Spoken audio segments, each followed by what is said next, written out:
The morning sun painted the crystal forests of New Sol in colors that Earth had never seen. Purple light danced through the tall crystal trees, while orange and blue rays scattered across the farming fields where humans had built their new home.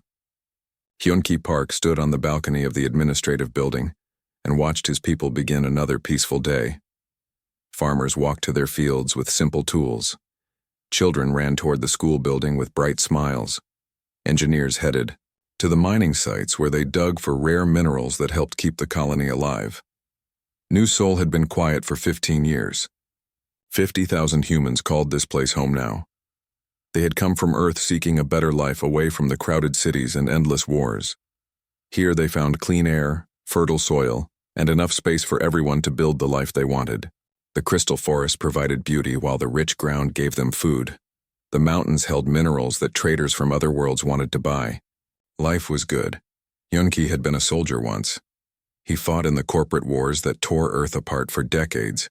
He knew how to kill and how to survive when death came looking. But he chose to leave that life behind when the colony ships launched.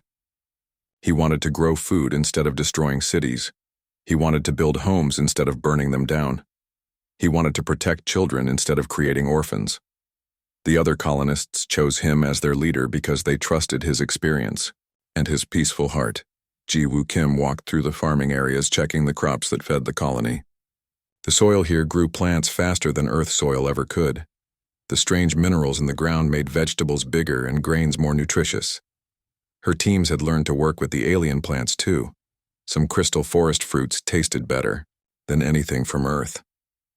The farming division now produced enough food to feed everyone with plenty left to trade.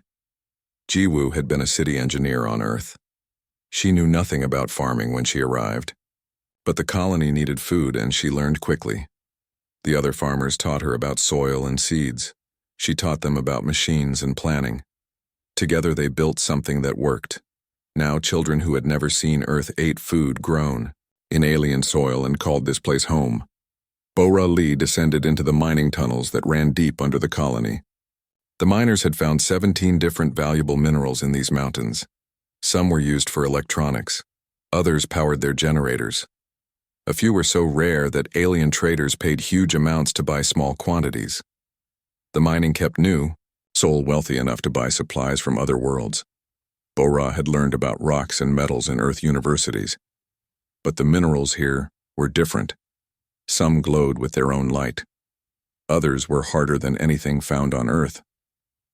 Few seemed to have strange properties that human science could not fully explain. She and her teams learned by trial and error. They dug carefully and studied everything they found. The mountains held enough wealth to keep the colony strong for generations.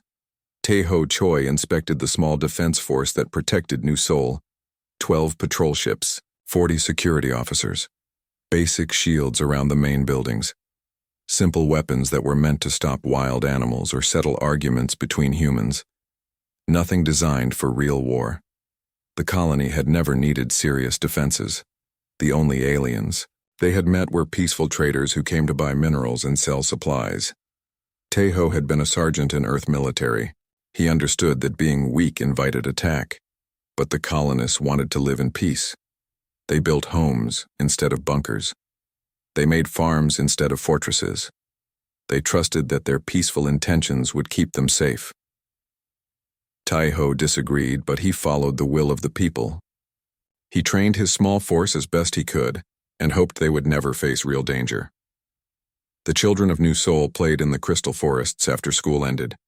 Min-ho and Soo-jin were 12 years old and had lived here since they were babies. Earth was just stories their parents told. This world with its strange colors and alien plants was the only home they knew. They climbed crystal trees that chimed like bells in the wind. They collected glowing stones that lit up dark caves. They learned about human history in school but lived alien wilderness adventures every day. Min-ho wanted to be a pilot when he grew up. He dreamed of flying between stars and visiting distant worlds. Soo-jin wanted to be a scientist who studied the crystal forests. She collected samples of everything she found and tried to understand how alien life worked. Both children felt safe in their world. They had never seen war or felt real danger. Their biggest worries were homework and chores. Captain Nam Su piloted the patrol vessel Harmony on its daily route around the colony. The ship was old and slow, but it had good sensors that could detect approaching vessels from far away. Most days, the sensors showed nothing but empty space. Sometimes, alien traders appeared asking permission to land. Once a month, supply ships arrived from other human colonies. The job was boring but important. Nam Su had been a fighter pilot during the corporate wars. He flew fast attack ships and fought battles above burning worlds. Those days taught him that space was dangerous and enemies could come from anywhere. But years of peaceful patrols had made him less careful. The colony felt safe. The sectors around New Seoul were quiet. Nothing had ever threatened them. Dong Hyun. Lee worked in the communication center that connected New Seoul to the rest of human space. Messages from Earth took weeks to arrive, but they came regularly. Supply requests went out to trading partners. Scientific reports were sent to universities. Family letters traveled between colonies. The communication array was the colony's link to the wider galaxy. Dong Hyun had designed communication systems for Earth military. He knew how to send messages that enemies could not intercept or decode, but the colony used simple systems because they had nothing to hide. Anyone could listen to their transmissions and learn about farming or mining. They shared their knowledge freely with anyone who asked. The idea that someone might use that openness against them never occurred to most colonists. Young-soo and Yoonji managed the power systems that kept the colony running. Fusion generators provided electricity for homes and factories. Solar collectors gathered energy during the day. Battery systems stored power for nighttime use. Everything worked smoothly and efficiently. The colonists had light and heat and power for their machines whenever they needed it. Both engineers had worked on Earth energy projects. They understood complex systems and advanced technology, but they also knew how to fix things with simple tools and basic materials.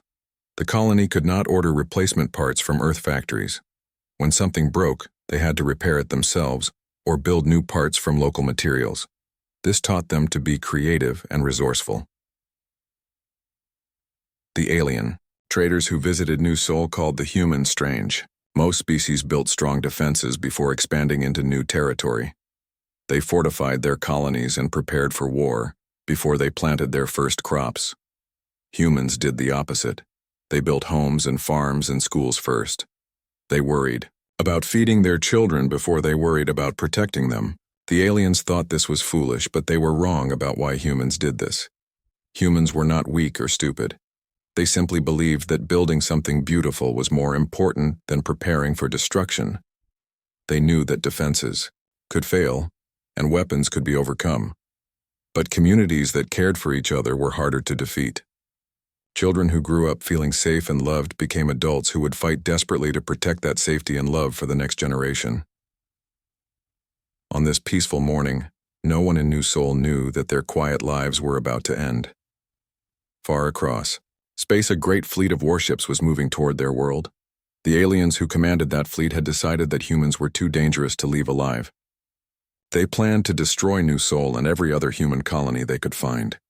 They believed humans would be easy to defeat because human colonies looked weak and defenseless. The aliens were about to learn the most dangerous truth in the galaxy. Humans built their colonies to look peaceful because they were confident in their ability to defend them.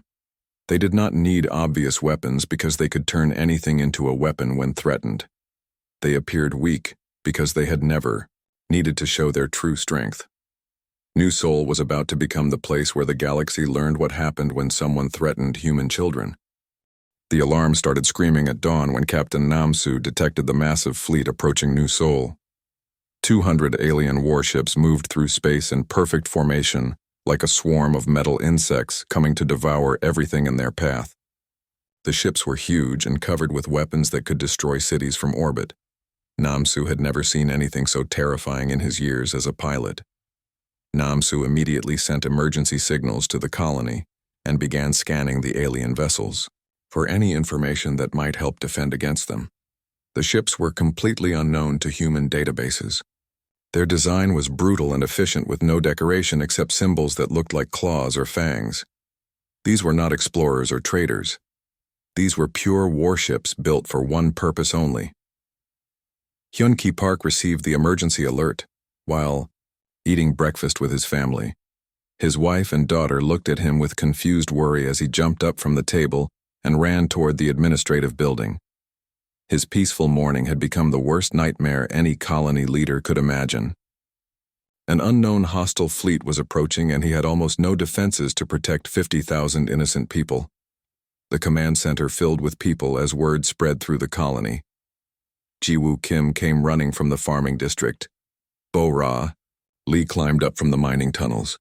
Tai-ho Choi gathered his security officers and prepared them for combat. Dong-Hyun Lee activated every communication system the colony had and began sending distress signals toward Earth and the nearest human worlds. The alien fleet belonged to something called the Dominion Empire. War Commander Vex High stood on the I bridge of his flagship and studied the weak human colony that lay helpless before his massive force. Intelligence reports said the humans were primitive farmers with no real weapons or defenses. This would be an easy conquest that would add another world to Dominion territory. Vex High had conquered 47 worlds for the Dominion. Some species fought bravely before dying. Others surrendered immediately and begged for mercy. None had ever defeated him or even caused significant damage to his fleets. Humans would be no different. His ships carried enough firepower to turn their entire colony into smoking ruins in minutes. The Dominion had been expanding across the galaxy for 3 centuries. They enslaved some species and exterminated others depending on their usefulness. Humans had been marked for extermination because Dominion scientists believed they bred too quickly and were too aggressive to be controlled safely. Better to kill them all now before they became a real threat. Hyun-Ki Park tried to open communication with the alien fleet as it entered the star system. He spoke in every human language and used mathematical signals that any intelligent species should understand. He offered trade agreements and peaceful coexistence. He asked what the aliens wanted and whether there had been some misunderstanding that could be resolved through negotiation. War Commander Vex High finally responded to the human communication attempts. His image appeared on screens throughout, New Soul showing a creature that looked like a cross between a lizard and an insect. His voice was harsh and filled with contempt as he delivered the Dominion ultimatum. Surrender immediately or be destroyed. No negotiation, no compromise. Submit or die. Hyun-Ki Park looked at the alien commander and felt something cold settle in his stomach. He recognized the expression in those inhuman eyes. He had seen it before in the corporate wars when enemy commanders decided that mercy was weakness and genocide was efficiency. This was not a misunderstanding or a territorial dispute. This was attempted murder on a massive scale. The colony leader spoke calmly into the communication system. He told the alien commander that New Soul would not surrender. He said the colonists would defend their homes and their children with everything they had. He warned the aliens that attacking human civilians was a mistake that would bring terrible consequences. The alien just laughed and cut the communication link. Tai-ho Choi knew they had less than 6 hours before the alien fleet reached orbital bombardment range. He activated Protocol 7, a defense plan that most colonists did not know existed. Hidden weapon caches opened throughout the colony. Concealed bunkers powered up their life support systems. Emergency communication networks came online, connecting every building and tunnel in a military command structure.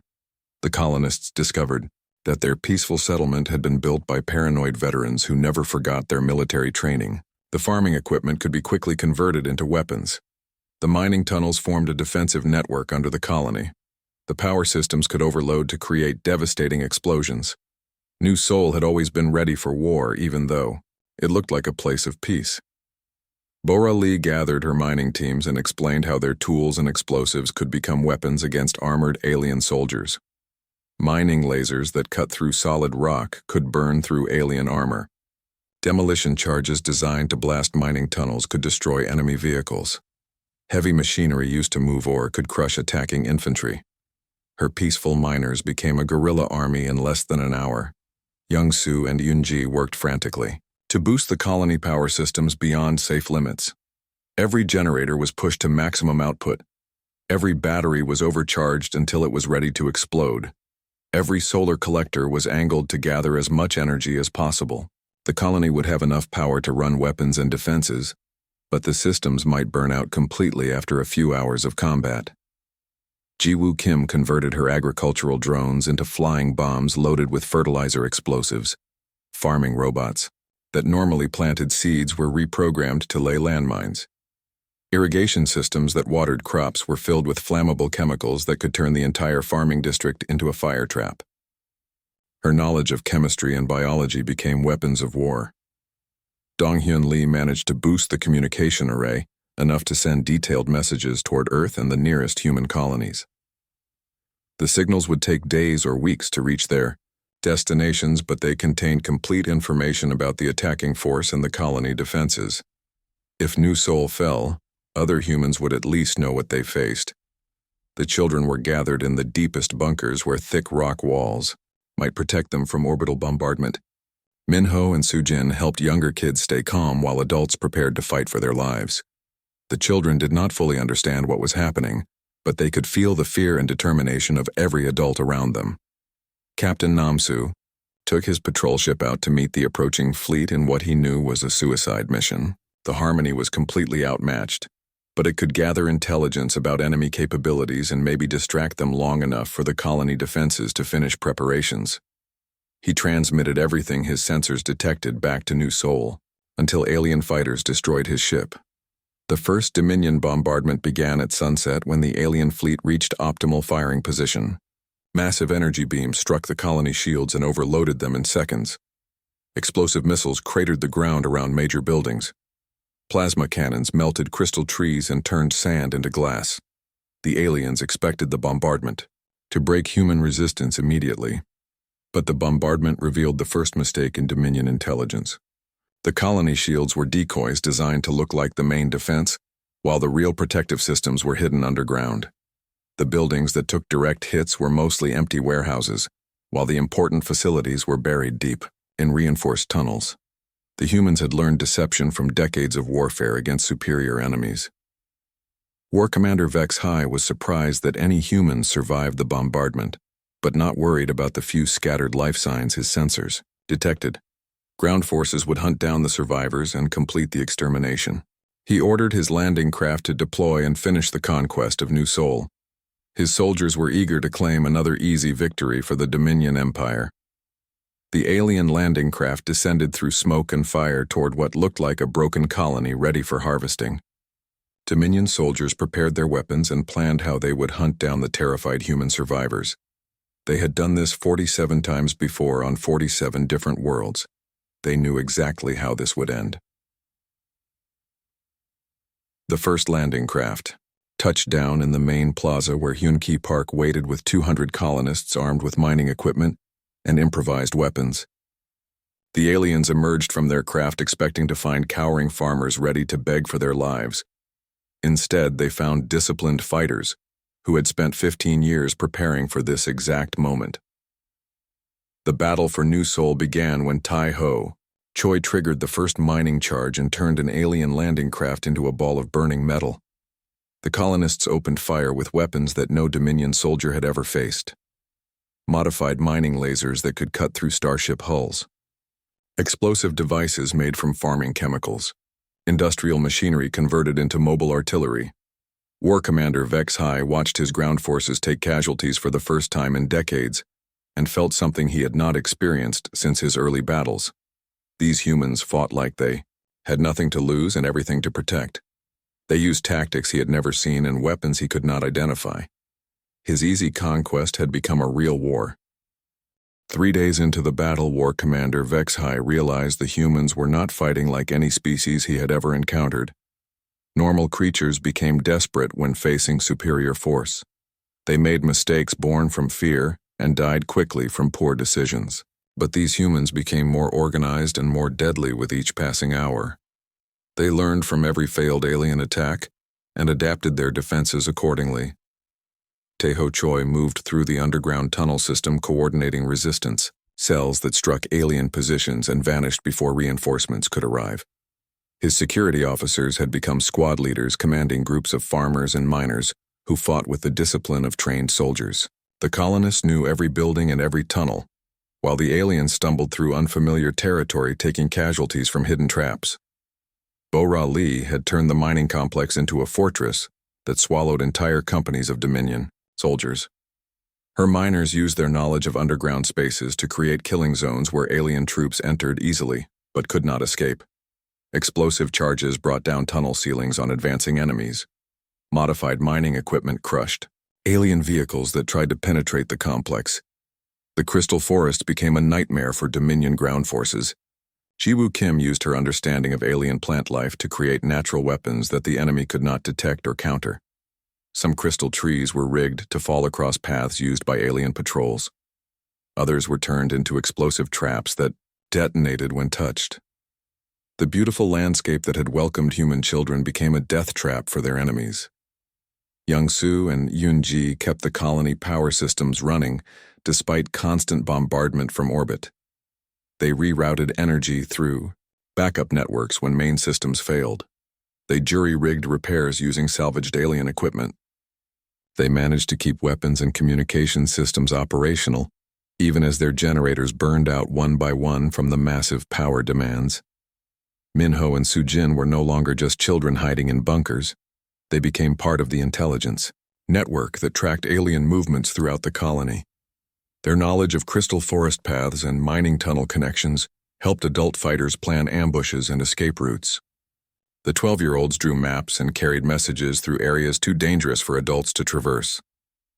Dong-Hyun Lee intercepted alien communications and discovered information that changed everything. The attack on New Seoul was not an isolated raid or territorial expansion. The Dominion had been systematically hunting human colonies across 3-star sectors. Harmony Station had gone silent 2 months ago. New Busan had stopped transmitting 6 weeks ago. Terra Nova had been destroyed. Just last week, the communication center fell quiet as colonists absorbed the terrible truth. This was not a battle for their world. This was a war for the survival of their entire species. The Dominion intended to exterminate every human colony in known space. New Seoul was just one target in a campaign of genocide that had already murdered millions of innocent people. Hyun-Ki Park gathered the surviving colony leaders and shared the intercepted intelligence. The faces around him showed the same expression he had seen in corporate war briefings, when soldiers learned that retreat was impossible and victory was the only alternative to extinction. These peaceful farmers and miners were about to become something the galaxy had not seen for decades. The colonists voted unanimously to fight to the death rather than allow the Dominion to complete their genocidal mission. But death was no longer the plan.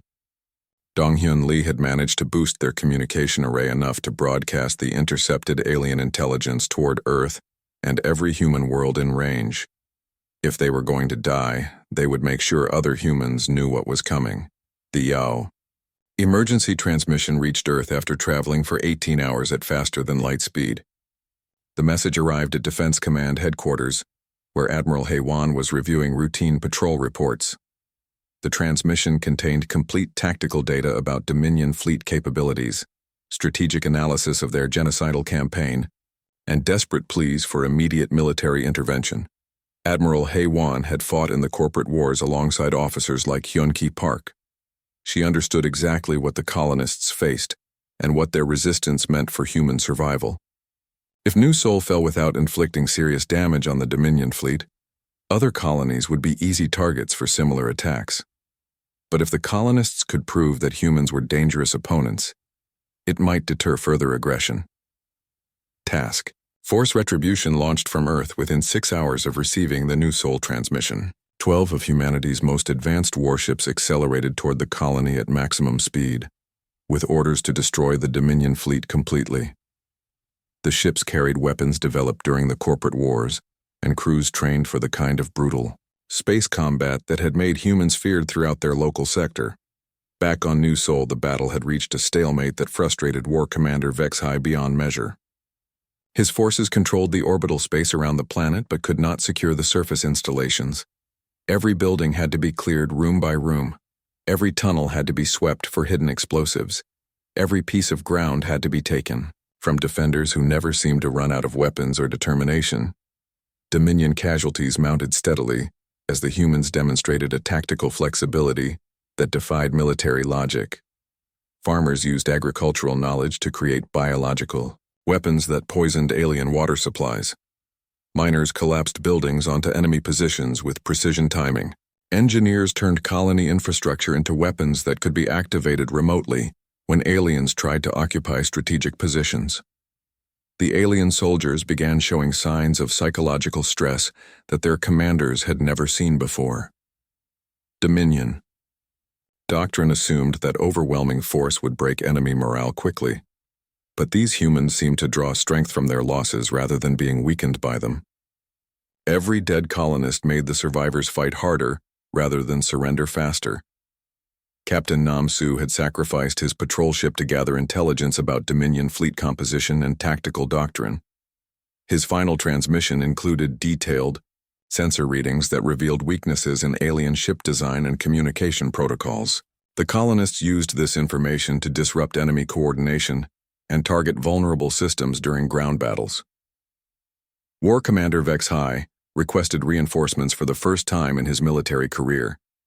The conquest of New Sol was taking far longer than planned and costing far more resources than anticipated. His superiors were becoming impatient with the delays.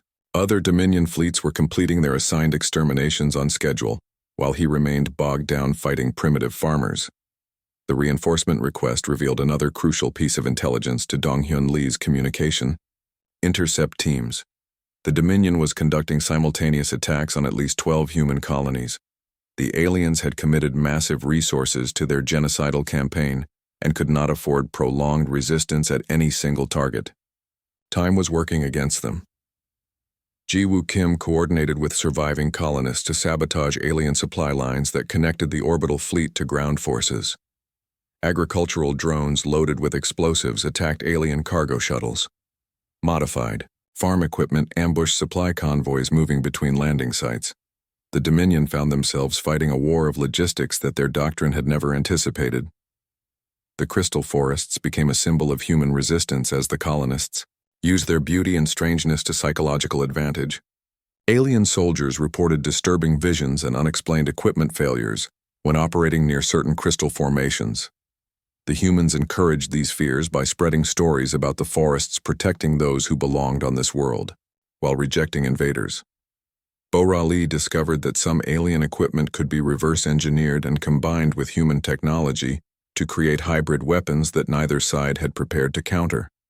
Mining lasers powered by alien energy cells could penetrate Dominion armor.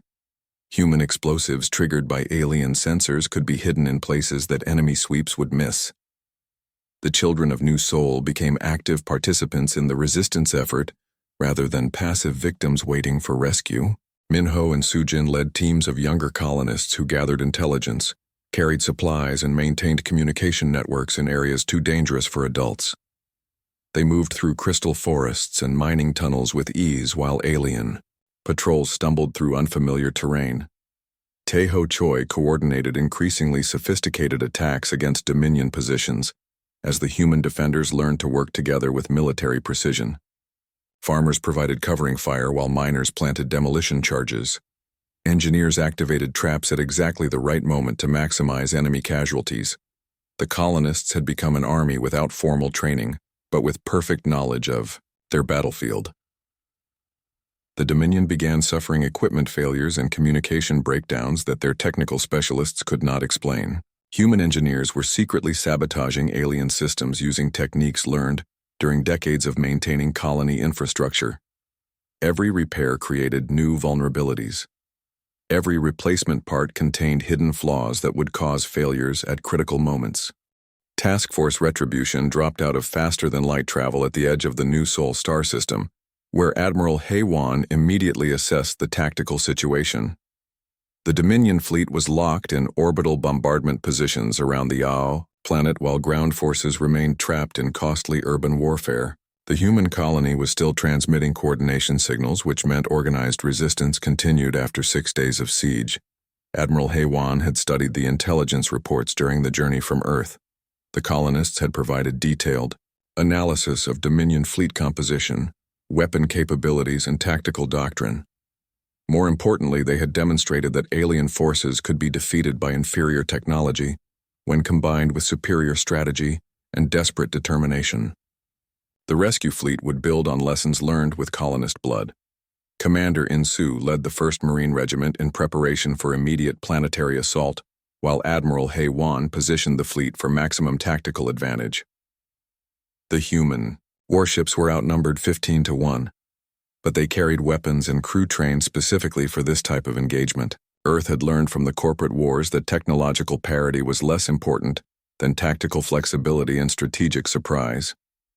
The Dominion detected the approaching human fleet, and War Commander Vex High ordered 60 ships to intercept, while maintaining orbital bombardment with the remaining vessels. He expected the human reinforcements to attempt direct rescue operations that would allow his superior numbers to destroy them easily. The alien commander had no experience fighting opponents who understood that patience was more valuable than heroism. Instead of charging toward the planet, Admiral Hei-Wan implemented the Terran doctrine that had proved devastatingly effective during humanity's most brutal conflicts.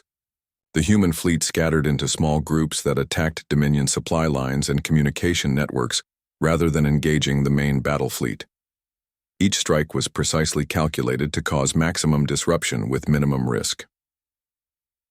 The first human attack destroyed a Dominion supply convoy, carrying ammunition and replacement parts for ground forces. The aliens lost materials they needed to continue siege operations, while revealing defensive weaknesses that human tactical computers immediately cataloged and shared with other attack groups. Every engagement provided intelligence for future strikes. Yunki Park received communication from Admiral Hei-Wan informing him that Earth forces were implementing systematic destruction of enemy logistics rather than attempting immediate rescue. The colony would have to continue resisting while the fleet methodically dismantled Dominion operational capability. The colonists understood and approved. They had survived 6 days. They could survive longer if necessary. The human fleet attacks escalated as Admiral Hei-Wan exploited weaknesses identified by colonial intelligence gathering. Dominion ships were designed for overwhelming firepower rather than defensive redundancy. Human weapons could penetrate their shields and armor if applied at specific points during precise timing windows. Each successful strike provided data for improving subsequent attacks. Bo-Ra Lee coordinated ground operations with the incoming Marine forces, using communication networks that Dong-Hyun Lee had established through captured alien equipment. The Sido mining complex became a forward base where human reinforcements could land safely and receive tactical briefings from colonists who understood the battlefield intimately. Local knowledge combined with military training created devastating effectiveness. War Commander Vex High found his fleet being systematically destroyed by an enemy that refused to engage in direct battle. Human ships appeared from unexpected directions to attack vulnerable targets, then vanished before Dominion forces could respond effectively. The aliens had superior numbers but could not use them because they could not predict where the next attack would occur. Commander In-Su led the first wave of Marines in a precision drop onto New Seoul, where they linked up with Tae-Ho Choi's colonial defense forces. The professional soldiers were amazed by the improvised weapons and tactics that the colonists had developed during their siege. Farmers had become snipers. Miners had become demolition experts. Children had become intelligence operatives. The Marine reinforcement changed the ground battle dynamics immediately. Instead of desperate defensive actions, the humans began coordinated, offensive operations that pushed Dominion forces back toward their landing sites. Colonial knowledge of local terrain combined with Marine tactical training created attack strategies that the aliens could not counter effectively. Ji Woo, Kim worked with Marine engineers to mass-produce the hybrid weapons that colonists had developed by combining human and alien technology. Agricultural chemicals became fuel for flame weapons. Mining explosives became charges for armor-piercing warheads. The Marines had brought advanced manufacturing equipment that could produce these weapons in combat quantities. Young-Soo and Yoon-Ji helped Marine technical specialists sabotage Dominion ground equipment using techniques learned from maintaining colony infrastructure under combat conditions. Every alien vehicle that entered human-controlled territory was secretly compromised with hidden flaws that would cause catastrophic failures at predetermined moments. The Dominion fleet began experiencing Unprecedented equipment failures as human sabotage teams infiltrated their supply operations. Admiral Haywan had deployed special forces trained in ship infiltration and system sabotage during the corporate wars. These specialists could penetrate alien vessels and plant devices that would cause critical failures hours or days later. Min Ho and Su Jin guided marine reconnaissance teams through crystal forest areas, where Dominion patrols had become lost and vulnerable to ambush. The children's knowledge of natural cave systems and plant behavior helped human forces move undetected, while alien soldiers stumbled through increasingly dangerous terrain. War Commander Vex High requested immediate reinforcement from Dominion High Command but received orders to complete the New Sol operation with existing resources. Other fleet commanders were reporting similar resistance from human colonies across 3 sectors. The genocide campaign was behind schedule and over budget. No additional forces could be spared. The psychological warfare began when Admiral Haywan broadcast testimony from New Sol children to every Dominion vessel and occupied world within communication range. Minho and Su Jin described watching their friends die in orbital bombardments. Other young voices told stories of families torn apart by alien brutality. The broadcasts were translated into dozens of languages and transmitted continuously. Dominion occupied. Worlds began experiencing unrest as subject species heard about human resistance and started questioning their own subjugation. The Veltar traders secretly supplied human colonies with weapons and intelligence while maintaining official neutrality. Other species began conducting sabotage operations against Dominion installations in their own territories. Captain Namsu's sacrifice proved crucial when Marine technical teams used his intelligence data to penetrate Dominion command networks and extract complete tactical information. The aliens had made the mistake of using standardized communication protocols across their entire fleet. Breaking one ship's encryption provided access to all ship communications. The ground battle reached a turning point when Commander Insu coordinated with Hyun-Ki Park to launch simultaneous attacks against all Dominion positions on the planet's surface. Colonial forces had spent days preparing coordinated strikes while Marine reinforcements provided the additional firepower needed to overwhelm alien defensive positions. Taeho Choi led the assault against the main Dominion command post where War Commander Vex High had established his ground operations center. The attack combined colonial knowledge of building layouts with Marine expertise in urban warfare. The aliens found themselves trapped in structures they thought they controlled, while human forces struck from unexpected directions. Admiral Haiwan detected Dominion fleet movements suggesting preparation for retreat from the New Sol system. Instead of allowing escape, she positioned her ships to block all faster-than-light jump points, while continuing systematic destruction of enemy logistics and communications. The alien fleet was being methodically trapped and isolated.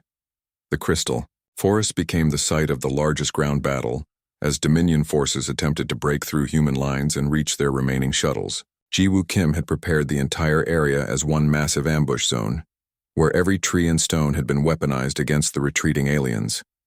Bo-Ra Lee detonated mining charges that sealed underground tunnels behind fleeing Dominion troops, while opening new passages that allowed human forces to outflank enemy positions. Her intimate knowledge of the tunnel systems gave human ground forces decisive tactical advantages that the aliens could not overcome. Dong-Hyun Lee coordinated electronic warfare against Dominion fleet communications while the ground battle raged below. Human forces were systematically jamming alien coordination networks while using captured equipment to send false orders that confused enemy operations and created additional tactical opportunities. The battle for New Sol had become a demonstration that humans could defeat technologically superior opponents through tactical innovation and strategic patience. War Commander Vex High faced the complete collapse of his invasion force as human resistance proved far more effective than any Dominion intelligence had predicted. His ground troops were trapped in a meat grinder where every building had to be taken at enormous cost in alien lives. His fleet was being systematically destroyed by human warships that struck from unexpected angles and vanished before counterattacks could develop. Admiral Haywan positioned Task Force Retribution to exploit every weakness that colonial intelligence had identified in Dominion fleet design. The alien ships were powerful but inflexible. Their commanders relied on overwhelming force rather than tactical innovation. When faced with opponents who refused to fight conventionally, the Dominion military doctrine became a liability rather than an advantage.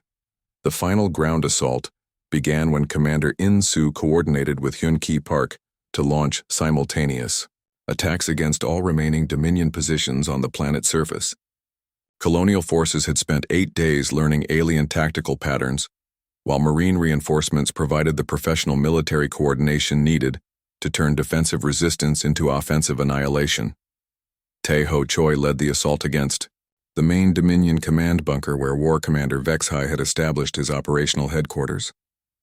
The building had been designed to withstand orbital bombardment, but the humans attacked from underground using mining tunnels that Bo-Ra Lee had secretly connected to the structure's foundation during the siege.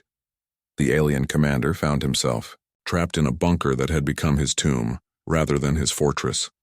Human forces struck from below using weapons and tactics that Dominion military training had never anticipated. Farmers with mining lasers burned through reinforced walls. Children with detailed building knowledge guided adult fighters through ventilation systems and maintenance corridors. Ji-Woo Kim detonated the massive agricultural explosive network she had prepared throughout the crystal forests as Dominion.